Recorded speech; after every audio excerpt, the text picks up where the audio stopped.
RS यूनानी pharmacy, गुर्दे, पित्ते में पथरी, दोबारा पथरी ना होने का किया जाता है मुकम्मल इलाज। फैटी लीवर मेडिसिन भी दस्तयाब। बहादुरपुरा एक्स रोड 9390610436 पर कांटेक्ट करें।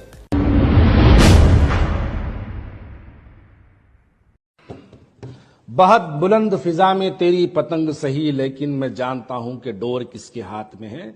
हाल ही में गुजरात में एक इलेक्शन हुआ। गुजरात के इलेक्शन में सीधापुर एक कॉन्स्टिट्यूंसी पे, वहां पर कुल हिंद मजलिस इत्तेहादुल मुस्लिमीन, वहां पर 17,700 मुस्लिम वोटरों की आबादी पर वहां पर जो है गुजरात में लेके जाके बैरिस्टर असदुद्दीन ओवैसी साहब 17,000 पे लड़ाए। 80,000 मेरे पास वोटर लिस्ट है 80,000 की, 80,000 पे नहीं लड़ाए। कॉन्स्टिट्यूंसी है जिस कॉन्स्टिट्यूंसी का नाम भुज है, वहां पर भुज में 39,000 वोट्स पर लेके जाके असदुद्दीन ओवैसी साहब वहां पर जो है एक अपने कैंडिडेट को उतार दिए, मुस्लिम कैंडिडेट को उतार दिए। नाम बापू नगर में वहां पर मुसलमानों की तादाद 31,350 है। वहां पर लेके जाके बैरिस्टर असदुद्दीन ओवैसी साहब मुस्लिम उम्मीदवार को उतार दिए। अजहरुद्दीन हार जाए, इधर फिरोज खान हार जाए, इधर अमजदुल्ला खान हार जाए, लेकिन गोशा महल के लिए कोई जो है साहब के पास प्लान नहीं है। मैं चैलेंज बोल रहा हूं, ये बात जितने पैदल दौरे असदुद्दीन ओवैसी साहब नामपल्ली में करे, अगर एक मुस्लिम कैंडिडेट को डाल के गोशा महल पे अगर उतने पैदल दौरे असदुद्दीन ओवैसी साहब गोशा महल के अंदर अगर करते, तो मैं समझता हूं गोशा महल के पूरे मुसलमान सड़क पे उतरते इलेक्शन के दिन और अपने वोटों का इस्तेमाल करते, 90 to 100% पोलिंग लेके चले जाते। बताइए क्या मलून हारता नहीं था? नहीं हराना चाहते थे। बोलना चारों लोगों को, क्या असदुद्दीन ओवैसी साहब हिंदुस्तान के कोई मुस्लिम लीडर की तारीफ करते हुए कभी कोई सुना? नहीं करते। क्यों नहीं करते? नहीं, हिंदुस्तान के अंदर सिर्फ एक ही मुस्लिम लीडर रहना, वो असदुद्दीन ओवैसी रहना, ये उनकी कोशिश है। उसी कोशिश के जरिए अमजदुल्ला खान हारना, उसी कोशिश के जरिए फिरोज खान हारना, उसी कोशिश के जरिए अजहरुद्दीन हारना, फिरोज खान हारना, अमजदुल्ला खान हारना, सब हारना, राजा सिंह जीत के आना। काम करने वाले लोगों को, कौम मिल्लत का दर्द रखने वाले लोगों को, जो लोग अवाम के दरमियान में होते, जो लोग गरीबों के लिए मसीहा बन के ठहरते, जो लोग बीमारों का इलाज करवाते, जो लोग मुसीबत ज़दा लोगों के लिए आधी रात को ठहरते। बताइए, सेक्रेटरीट की मसाजिद शहीद हुई, कौन आवाज दिया उसके लिए? कौन ठहरा था उसके लिए? मैं नाम बोलूं तो लोग बोलेंगे फलाने की तायीद कर रहे हैं। आप बताइए, खदीर खान का एनकाउंटर हुआ, पुलिस वाले लेके जाके खदीर खान को जुडिशियल कस्टडी में मार दिए। बताइए कौन ठहरा उसके लिए? जो ठहरा उसको वोट दो, जो गरीब की मदद कर रहा उसको वोट दो, जो गरीब का इलाज करवा रहा उसको वोट दो, जो मस्जिद की शहादत के लिए सड़कों पर एहतजाज करा उसको वोट दो, जो हमारे आलेर के एनकाउंटर के ऊपर आवाज उठाया उसको वोट दो, जो 12% रिजर्वेशन के लिए आवाज उठाता उसको वोट दो। मैं उस वक्त भी यह बात बोला था, आज भी यही बात बोल रहा हूं, फिर दोबारा बोल रहा हूं। मस्जिद के खुराने मस्जिदों की बेहरमती वहां पर सेक्रेटरीट पे की गई, पहले आके बोले गुत्तेदार पे केस बुक करो। कौन बोला गुत्तेदार पे केस बुक करो? मेरी ख्वाहिश है हैदराबाद के अंदर 2 लोग कामयाब हो, 2 लोग मेरी ख्वाहिश है, एक फिरोज खान, दूसरा अमजदुल्ला खान। अगर ये 2 लोग कामयाब हो गए, यकीन मानो, भैंसा बैला जो रोडों पर फिरते देखिए, उनको हकालने के लिए एक आदमी छड़ी लेके फिरता, खाली उन्हें छड़ी बताया तो भैंसा सही रास्ते पे जाते, बैला सही रास्ते पे जाते। वो छड़ी का काम ये दोनों करेंगे। बहुत बुलंद फिजा में तेरी पतंग सही, लेकिन मैं जानता हूं कि डोर किसके हाथ में है। मोहतरम हजरात, अब सिर्फ 2 दिन बाकी है, 3 दिन बाकी है इलेक्शन को। इलेक्शन के दिन आप तमाम हजरात अपने घरों से निकलेंगे और अपने वोटों का इस्तेमाल करेंगे। मैं आज अपनी वीडियो में खत्ता ये नहीं कहूंगा कि कौन किसको वोट देना चाहिए, इसका जिक्र बिल्कुल भी नहीं करूंगा, लेकिन कुछ बातें आपके सामने रखकर मैं आप तमाम पर यह फैसला छोड़ता हूं कि कौन किसको वोट देना चाहिए, किस कॉन्स्टिट्यूंसी में किस उम्मीदवार को तायीद करना चाहिए। मैं मजलिस इत्तेहादुल मुस्लिमीन से जब इस्तीफा देने के बाद मैंने इस बात का ऐलान किया कि गोशा महल पर मुस्लिम उम्मीदवार को, मजलिस इत्तेहादुल मुस्लिमीन अपने उम्मीदवार को ना उतारने की बुनियाद पर मैं मजलिस इत्तेहादुल मुस्लिमीन से इस्तीफा देकर दस्तबरदारी यानी दूरी इख्तियार कर लिया। यहां पर बहुत से लोगों की बहुत सी बातें सुना, बड़े साहब की तकरीर भी सुना, छोटे साहब की तकरीर भी सुना। बड़े साहब भी बोले गोशा महल न लड़े, इस बात से न लड़े क्योंकि जो है वो हम BRS की तायीद करें। साहब, आप BRS की तायीद 2018 में भी करें, साहब आप 2014 में भी BRS की तायीद करें, सदर मजलिस आप 2009 में भी BRS की, कांग्रेस की तायीद करें।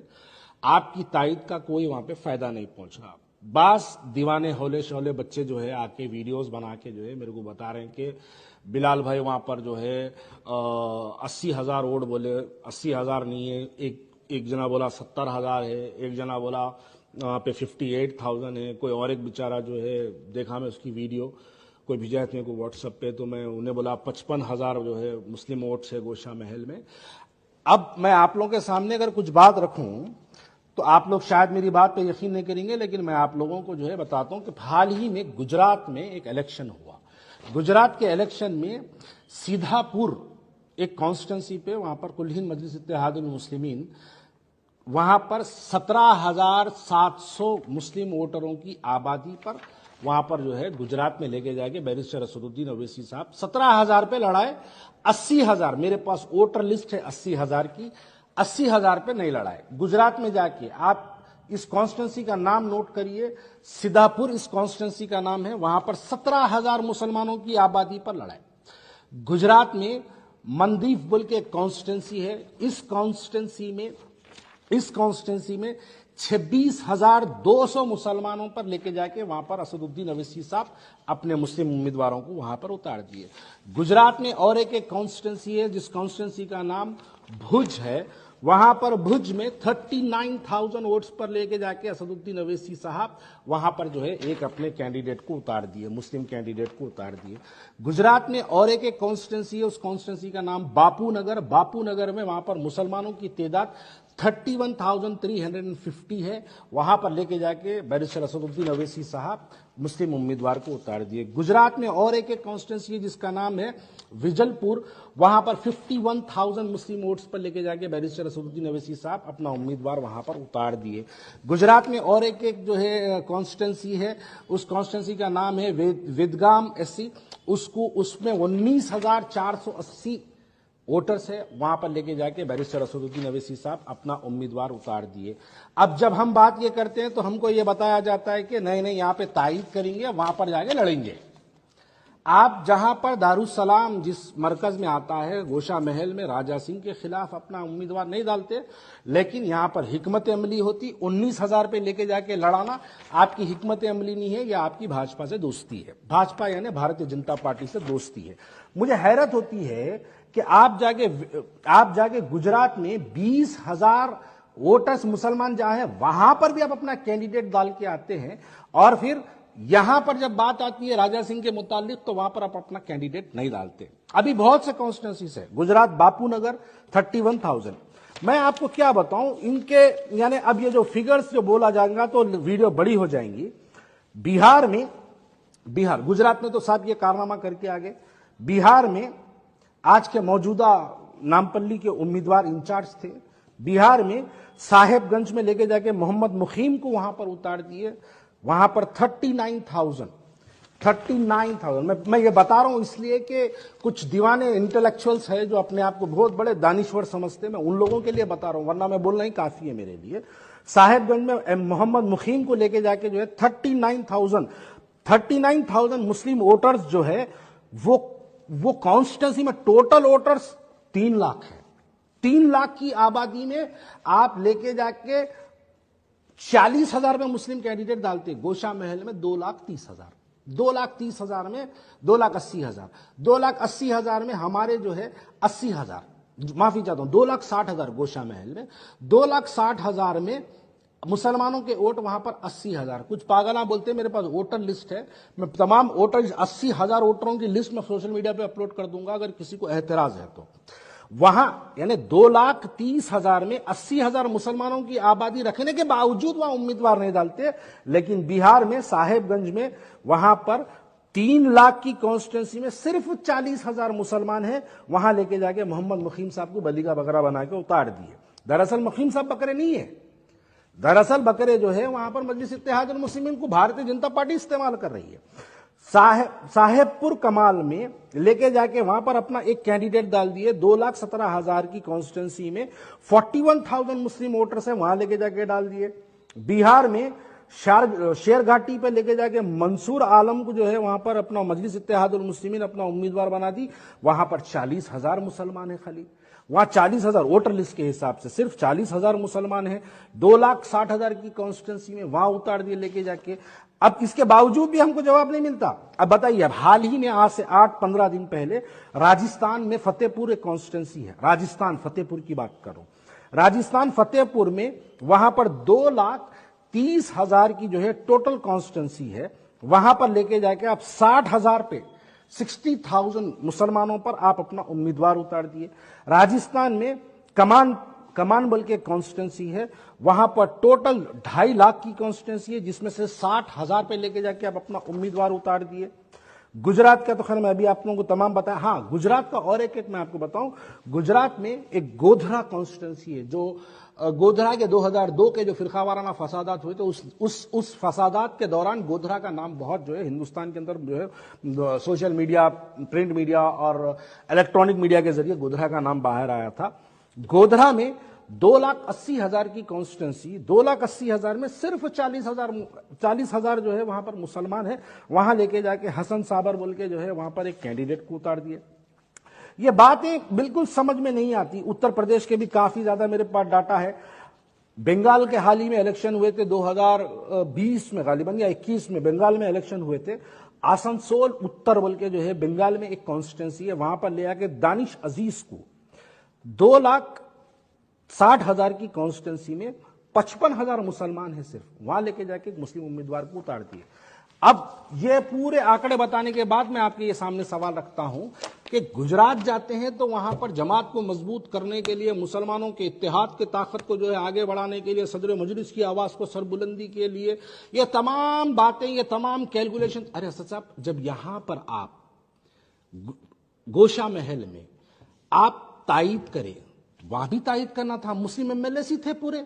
आप पूरा हिंदुस्तान फिर के मुसलमान एमएलए पे मुस्लिम कैंडिडेटों को डाल के जज्बाती तकरीरें करके मुसलमानों के वोटों को एक तरफ करके वहां के रीजनल पार्टीज को खत्म करके वहां के मुसलमान सिटिंग एमएलए चाहे किसी भी पॉलिटिकल पार्टी से रहो उन तमाम को खत्म करके आप यहां पर आके ये कहते हैं कि नहीं, यहां पर हिकमत अमली, दारुसलाम गोशा महल पे ही हिकमत अमली आती है आपको।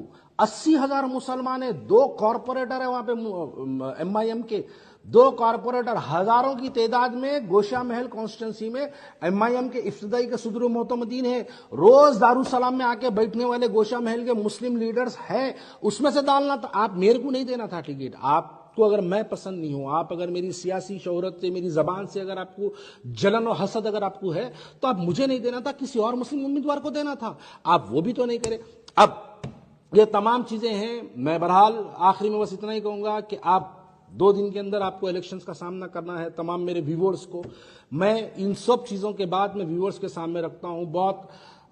मैं काफी दिन से जो है डिस्ट्रिक्ट्स के दौरे भी कर रहा था, देख रहा था वहां पर जो है लोगों को काफी जज्बात है कांग्रेस पार्टी की तरफ से।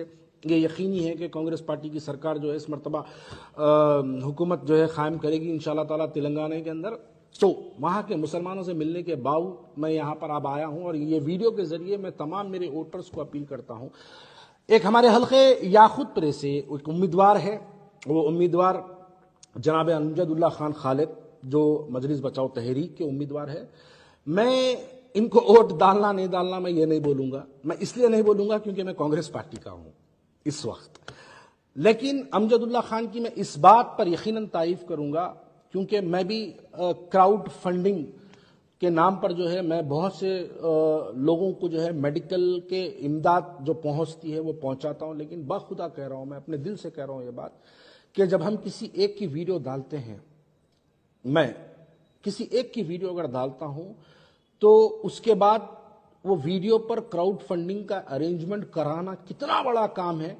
मैं तो 15 दिन 1 महीने में एक मरतबा एक वीडियो बनाता था और लोगों को सोशल मीडिया के जरिए लोगों तक पहुंचाता था। लेकिन हमारे अमजदुल्ला खान, अल्लाह उनको इसका अजर अता करे, अल्लाह उनको इसका जो है एक यानी ऐसी कोई दुआ नहीं निकल सकती दिल से कि मैं उनके लिए इस बात की दुआ करूं। लेकिन मेरी ये ख्वाहिश है कि ऐसे काम करने वाले लोगों को हम साथ देना चाहिए, यकीनन हम साथ देना चाहिए। मैं खुल के कह रहा हूं, मैं कांग्रेस पार्टी का होने के बावजूद ये बात कह रहा हूं कि अमजदुल्ला खान को इस मर्तबा तमाम लोग भरपूर ताउन करें उनके साथ, अपने वोटों का इस्तेमाल करें उनके साथ। नामपल्ली में फिरोज खान को करे। फिरोज खान के मुताल्लिक बहुत से बातें किए जाते हैं। फिरोज खान एक बहुत बोला भाला, बहुत सीधा बंदा है और दिल में जो है उसकी जुबान पे वो रहता, जो बात खुला बोलना है बोलता। फिरोज खान के दिमाग में कोई ये बात ऐसी नहीं होती कि दिमाग में कुछ अलग हो, जुबान पे कुछ अलग हो। वो बोलते हैं हैदराबादी भाषा में कि जो है बेचारा जो मुंह को आया बोल देता, बोलते बस वही बात है। लेकिन फिरोज खान के दिल बहुत प्यारा है। फिरोज खान दोस्ती के लिए RS यूनानी फार्मेसी, गुर्दे, पित्ते में पथरी, दोबारा पथरी ना होने का किया जाता है मुकम्मल इलाज। फैटी लीवर मेडिसिन भी दस्तयाब। बहादुरपुरा X रोड 9390610436 पर कांटेक्ट करें।